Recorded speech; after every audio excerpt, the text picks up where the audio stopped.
Okay guys, mao ni natali sa ibabaw nga portion. So dito taga niya sa pikas. Grabe. Grabe ang sus.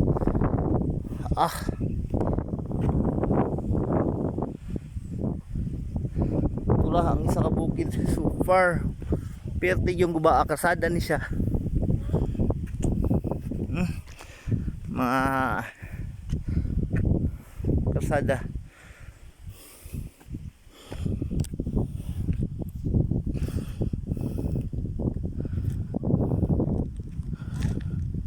Grabe ang ilahang sitwasyon.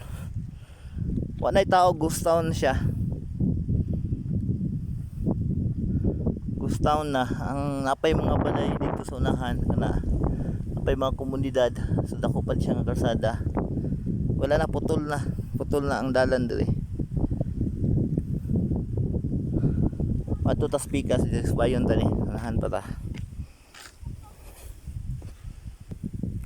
Awang gilalumon sa fault line sa kaning bangag fault line kasada ni akong gilatayan guys, so gagmay na kay ni yung bakambaka na diha, no? So very critical, but ato aning adtuon, so mambak ta diri. Oops. ambak grabe.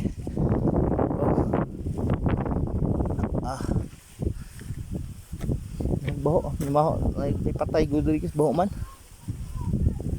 Siguro patay.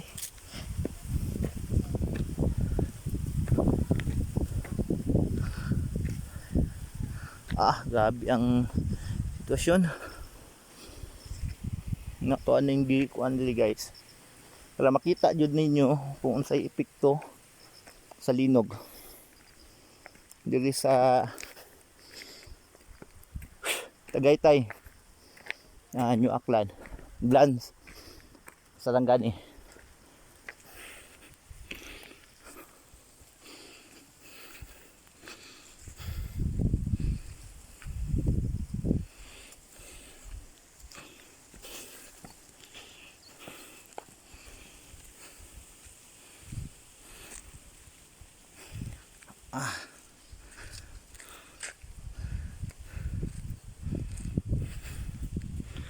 Muni kaning area ha diri ning usab ang iyang porma bay mga poste sa kuryente, ning landslide, mga balay dyan at tabunan.